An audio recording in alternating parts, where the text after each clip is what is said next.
Isa na namang nakapangingilabot na kwento mula sa mga pahina ng Aklat ng Lagim ni Kabano na pinamagatang Nagdilang Anghel ng Trahedya. Mga kwento ng lagim ni Kabano.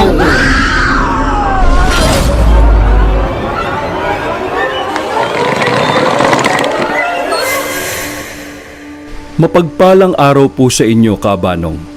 Ganon din po sa inyong mga giliw na tagapakinig. Ako po si Gabriela. Gusto ko sanang ibahagi ang ilan sa aking mga kakaibang karanasan nung ako ay bata pa. Marahil ay kung may katangian tayong anuman ang ating hilingin o sabihin ay magkakatotoo, lalong-lalo na kapag humiling tayo ng mga bagay na pinapangarap natin sa buhay ay siguradong magiging masaya tayo. Mabuti sana kung ganun ang kaso, ngunit kabaliktaran ang nangyayari. Sa maniwala man kayo o sa hindi, anuman po ang sabihin kong masama sa tao kapag ako ay galit, ay nangyayari ito. Kung kaya't noong mapagtanto ko na may sumpa ang salita ko, pinilit ko na lamang na manahimik at huwag magsalita kapag may galit ako sa isang tao. Dahil kung hindi disgrasya ang aabutin nito, ay kamatayan naman ang kanyang sasapitin. Masyado pa po akong bata noon, kung kaya't wala pa akong masyadong pakialam sa kung anuman ang mabuti at masama. Taong 2008, itong mga panahon na ito ay kasalukuyang nasa grade 3 pa lamang ako. Mahiyain akong tao, tahimik at palaging nag-iisa. Umiiwas ako sa mga kababata ko noon dahil sa madalas nila akong tuksuhin at parati nilang sinasabi sa akin na isa akong baliw sa kadahilan ng madalas nila akong makitang nagsasalita na mag-isa. Kung hindi niyo po na itatanong, mayroon rin po akong third eye noon, kung kaya't minsan ay may ilan akong nakakausap na kaluluwa na kung minsan ay halos hindi na nagkakalayo sa itsura ng buhay na tao, bagay na hindi naiintindihan ng mga tao sa paligid ko. Mayroon akong kaklase noon na madalas akong tuksuhin. Itago na lang po natin siya sa pangalang Samuel. Minsan ay sasaktan din ako nito sa pisikal, ngunit hindi ako gumaganti.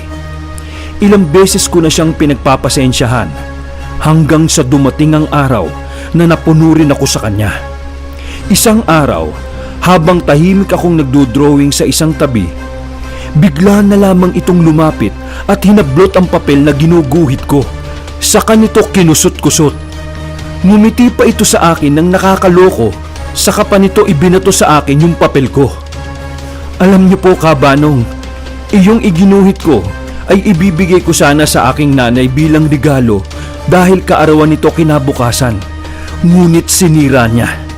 Natameme ako noon at nagingit-ngit na ako sa galit habang humihikbi ng iyak hanggang sa masambit ko na lamang ang mga katagang. Hayop ka, Samuel!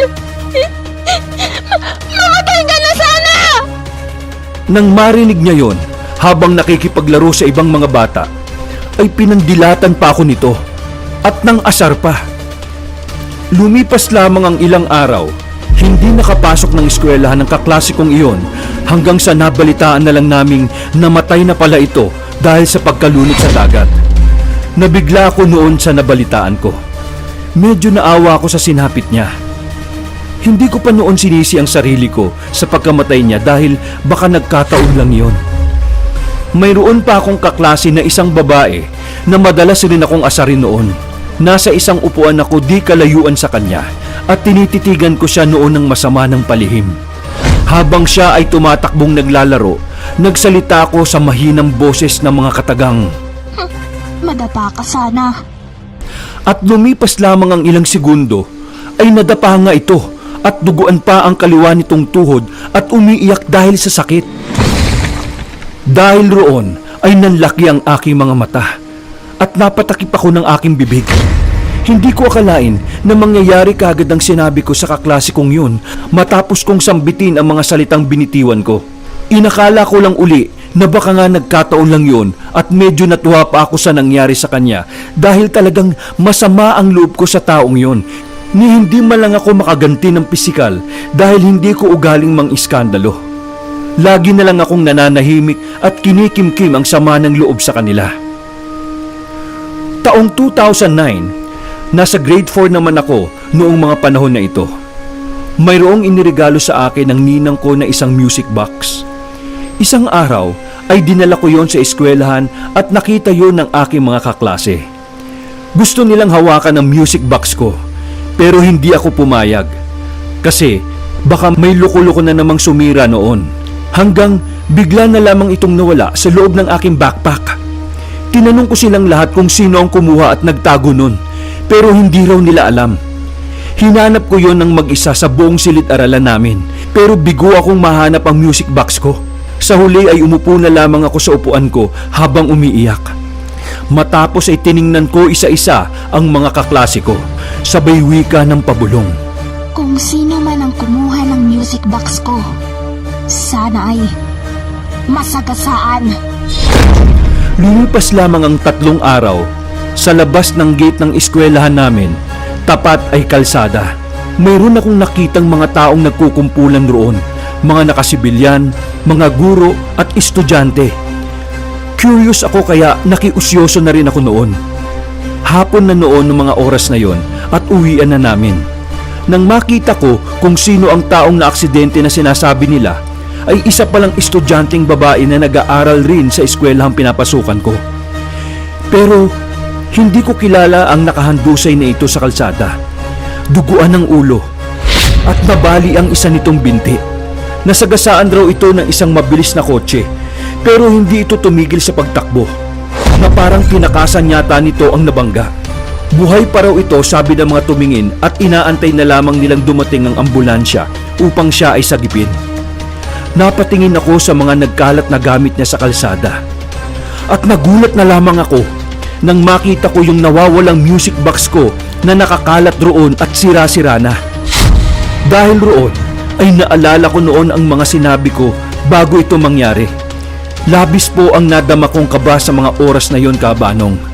At pinilit kong sinabi sa sarili ko na wala akong kasalanan sa mga nangyari. Takot na takot po akong umuwi sa bahay at umiiyak ng palihim sa kwarto dahil napagtanto ko na ang nangyaring yon sa estudyante ay dahil sa sinabi kong maaksidente sana ang kumuha ng music box ko. Hindi ko yun ikinuwento sa mga magulang ko at sa kahit na sino noon tungkol sa mga sinabi ko na nagkakatotoo. Sa kadahilanang natatakot ako at saka iniisip ko rin na baka talagang nagkataon lang ang mga nangyayari. Mula sa araw na yon ay pinilit ko na lamang na huwag magsalita ng kung ano-ano sa tao kapag galit ako. Nasasabi ko lang naman po kasi ang mga bagay na yon kapag masama talaga ang loob ko at hindi ko na kayang magtimpi sa isang tao. Taong 2016, itong mga panahon na ito ay nasa grade 10 na ako. Mayroon po kaming munting sari-sari store sa aming bahay at medyo marami rin po kaming mga suki. Mabait ang nanay ko. Mahabagin ito sa kahit sino. Kaya kahit alam nito na mahirap magbayad ng isang tao ng kanyang utang, ay pauutangin pa rin niya ito. Patuloy pa rin nagtitiwala ang nanay, kahit na hindi katiwa-tiwala ang taong yon. May isang lalaking lasinggero. Utang ito ng utang sa amin ng alak sa tindahan namin at pinapautang naman ito ng nanay ko. Pero kapag ako na ang nakatambay sa tindahan namin, ay hindi makautang-utang ng alak ang lalaki dahil istrikto po ako. Sa halip ay tinatanong ko ito kung kailan siya magbabayad. Nangangako naman ito kung kailan magbabayad ngunit hindi naman ito natutupad at puro lamang siya pangako. Lumipas na ang kalahating taon, hindi pa rin ito nakakabayad sa amin at mukhang wala na talaga itong balak na bayaran ang mga utang niya. Hindi na siya pinapautang ng nanay ko dahil lugi na kami sa kanya. Ayos lang naman sana na kahit na wag na niyang bayaran basta maayos siyang makikipag-usap. Ang kaso, nakita ko sa akto na nagagalit ito sa nanay ko. Sinisingil kasi ng nanay ko ang lalaki pero hindi man lang ito sumagot ng maayos. Dumaan kasi ito sa harap ng bahay namin at nang makita siya ng nanay ko ay siningil niya ito. Mahinahon naman at maayos na nakikipag-usap ang nanay ko sa kanya. Pero nadinig ko na sumagot ang lalaki ng pagalit at mataas ang boses. Ay buwisit naman oh! Bakit ba paulit-ulit ka? Oo, magbabayad ako! Hindi ka makapag-antay eh. Masyado ka namang atat. Nang marinig ko ang sinabi ng lalaking yon, ay nagalit ako. Lumabas ako ng bahay at nilapitan ko sila. Hinawakan ko ang balikat ni nanay. Habang nakatingin ako ng masama sa lalaki, sabay wika ng, Ma, tama na yan. Huwag mo na yung singilin. Pabayaan na lang natin yan at ibigay na lang natin sa kanya bilang tulong at abuloy niya. Sinabi ko yon sa hindi kalakasan. Nawala na sa isip ko na dapat kong pigilan ang sarili ko. Narinig yun ng lalaki. Pero ngumisi pa at saka umiling at umalis. Alam mo po, Kabanong, sa pagkakataong yon ay kumpirmado ko na sa sarili ko na may sumpa ang salita ko. At kailangan ko po talagang pigilan ang aking sarili at huwag magpadala sa emosyon. Dahil namatay rin ang lalaking sinabihan ko noon, makalipas ng 3 araw. Sobra po akong nakukonsensya at hindi ko naman po talagang gustong mapahamak ang kahit sino, kahit na masama pa ang nagawa niya sa akin. Ang kaso po, gaya po ng ibang mga tao, kapag galit na galit, ay nakakapagbitiw rin ng mga salitang hindi mabuti para sa taong kinaiinisan nila. At ganun po ako, Kabanong.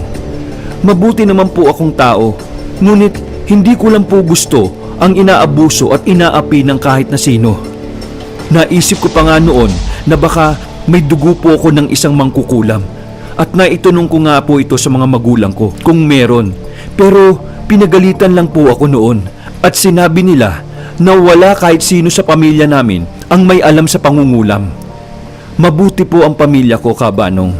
Hindi ko lang po alam kung bakit po may kakayahan akong magpahamak ng isang tao sa isang salita.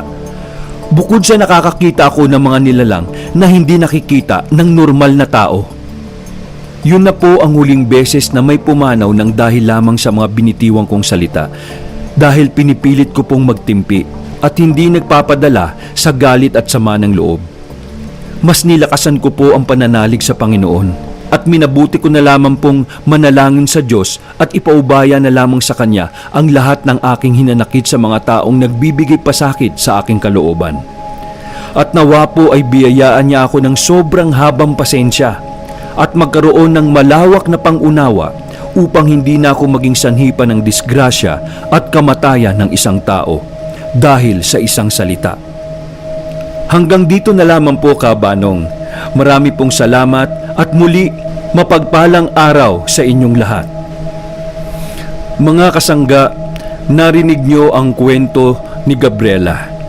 Talaga nga namang mahirap magbitaw ng salita. Yan nga yung sinasabi sa Biblia na huwag kang susumpa dahil ang pagsumpa ay gawa ng kaaway. Kaya kung maaari na lang, kung kayo'y may galit sa tao, ipanalangin niyo na lang siya. At huwag kayong mag-isip ng masama sa kapwa. Kung nagustuhan nyo ang kwento natin ngayong araw na ito, kung maaaring huwag nyong kalimutang pindutin ang like button at mag-subscribe na rin sa mga bagong bisita sa ating channel. At i-share nyo na rin ito sa inyong mga kakilala. Shoutout tayo sa mga bagong subscribers at mga nag-comment nung nakaraang video. Sila ay sina Leila G ng Sarol Family from Bagong Silang, North Caloocan City, Angelo Candelaria, ang manlalakbay na manunulat ni Sir Giovanni Pido, Dory Solis, Jmar Bellarmino, Black Maria, and si Sir Barry Barrera ng Ang Sundo Horror Stories, ang Tinig ni Gabriela, Reigns Archive PH, Amihan Grande, Yolanda Gintivano, Andy Spad, Jules Obenza, Recazali Pace, Krish Ann N. Velasquez, Shyla Hart, Aldifor 76, Nika Urbano, Abel Valdorea, Jeric Diaz, Jeremy Magpayo, Jasmine Ayesha Maige, Najib Haji Ali, Rose Andula, Rachel Aguilar, Saria Abish Barberan, Eddie M. Mori, Marie, Virtual Ranker Social Media Specialist, Oscar Meneses, Army Boy AGB, Leonardo Manalo, Tess Watanabe, Aswang Stories, Jules Obenza, Jans Brosola, Edralyn Vergara, Kaba Horror Podcast, June Andre Nagar, Arjud Francisco, Franzmine Orellanes Ramos, Marites Agrabiador, Elaine Almera, Mengay, Angelo Candelaria, Milagrosa Luke, Daigdig ng Sindak at Lagim, Ella Fernando, Pauline Mosura, Ralph Miliano, Vincent C., Ann Regala, Diwal Carespin or Diwal Carespin, Juan Paulo Garcia, Ella Fernando. Maraming salamat po sa inyong lahat. At salamat rin po sa mga kasangga ni Kabanong community member na sina Nika Nuciel Urbano, Shasha Sudario at Milagrosa Luke. Maraming salamat po sa inyong suporta at ito na namang muli si Kabanong para sa Aklat ng Lagim ni Kabanong.